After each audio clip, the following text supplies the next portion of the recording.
अस्सलाम वालेकुम वीवर्स, कैसे हैं आप सब। आई होप आप सब ठीक ठाक होंगे, मज़े में होंगे और फिट फाट होंगे। आज मैंने बनाया है जी मटन पुलाव। ये बहुत ही सिंपल तरीके से बनता है, बहुत मज़े का बनता है। आप लोग ज़रूर ट्राई कीजिएगा और मुझे फ़ीडबैक लाजमी दीजिएगा। और अभी तक अगर आपने मेरा चैनल सब्सक्राइब नहीं किया तो मेरे चैनल को सब्सक्राइब कर लें, साथ बेल आइकन को भी दबा लें ताकि न्यू वीडियो का नोटिफिकेशन आपको टाइम पे मिलता रहे।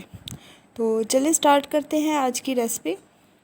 तो सबसे पहले जी मैं यखनी के लिए पोटी बना लूँगी। उसके लिए 1 चम्मच सौंफ, 1 चम्मच सूखा धनिया, 1 चम्मच ज़ीरा, ये 5-6 लौंग हैं, 2 बड़ी इलायची और एक पूरा लहसुन जो है उसको छिलकों समेत ही मैं कूट लिया था। इन सब सारी चीज़ों की पोटली बना लेंगे।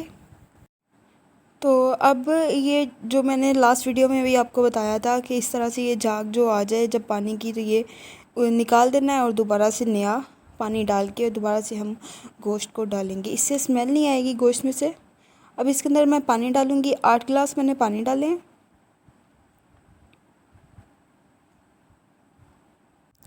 ये 3-4 छोटी इलायची हैं, 2 टुकड़े दालचीनी के और 1 चम्मच छोटा चाय वाला काली मिर्चें, ये भी डाल देंगे। साथ ये पोटली जो हमने बनाई थी वो, और 2 चम्मच नमक के।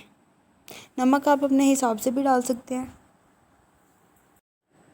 अब ये सारी चीज़ों को मिक्स करके, ताकि नमक और ये सारे मसाले मिक्स हो जाएं, तो फिर हम वेट लगा देंगे और गोश्त को गलने तक 8 से 10 मिनट हम पका लेंगे। हाँ जी जनाब, 12 यहाँ पे 12 मिनट हुए थे और गोश्त जो है वो गल गया था अच्छी तरह से।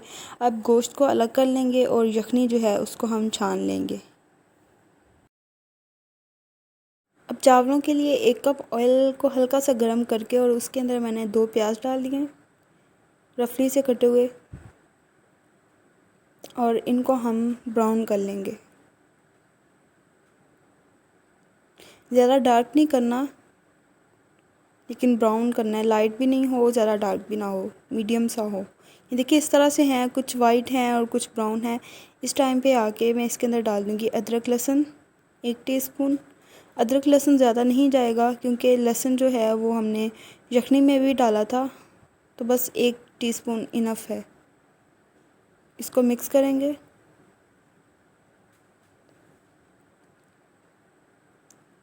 और अब इसके अंदर मैं डाल दूँगी सारे स्पाइसेस। 1 चम्मच नमक, 1 चम्मच लाल मिर्च, थोड़ा सा गरम मसाला, 1 बादियान का फूल। सारे मसालों को मिक्स कर लेना है। यहाँ पे आप थोड़ा सा पानी भी डाल सकते हैं ताकि मसाले जो हैं वो जले ना। सारे मसालों को मिक्स करके और इसके अंदर हम डाल देंगे ये गोश्त। आप मटन से भी बना सकते हैं, आप बीफ से भी बना सकते हैं। मैंने यहाँ पे मटन लिया है। बोटी का साइज़ आप अपने हिसाब से छोटा या बड़ा रख सकते हैं। और अब मैं इसके अंदर डाल दूँगी 1 टमाटर।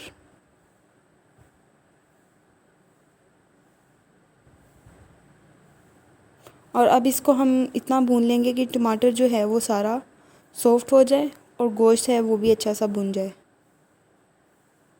जब गोश्त भुन जाए तो इसके अंदर हम डाल देंगे पानी चावल के हिसाब से। 5 गिलास मैंने चावल डाले, 3 गिलास चावल थे और 5 गिलास मैं पानी डालूँगी। हमेशा 1 गिलास कम ही हम पानी लेंगे।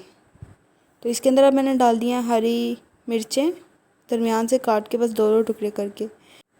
पानी बॉईल होना शुरू हो गया है तो अब इसके अंदर हम डाल देंगे चावल। चावल को मैंने आधा घंटा पहले भिगो दिया था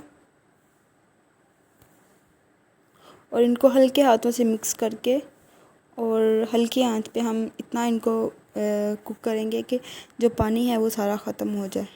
हाँ जी, ये 5 मिनट के बाद पानी जो है वो सारा ख़त्म हो गया है और बस इसको हल्के हाथों से मिक्स करके और दम लगा देंगे। ज़्यादा मिक्स नहीं करना, नहीं तो चावल टूट जाएंगे। बस हल्का सा हल्के हल्के पोले पोले हाथों से मिक्स करके और हम दम लगा देंगे। तकरीबन 15 से 20 मिनट हम इसको दम लगाएंगे। हाँ जी जनाब, तो 15 मिनट हो गए हैं और हमारे चावल जो हैं वो अच्छे से रेडी हो गए हैं। इनको हल्के हाथों से हिला लेंगे। ये देखिए माशाल्लाह चावल हमारे ना तो टूटे हैं और ना ही जुड़े हैं, बिल्कुल अकेला अकेला चावल है।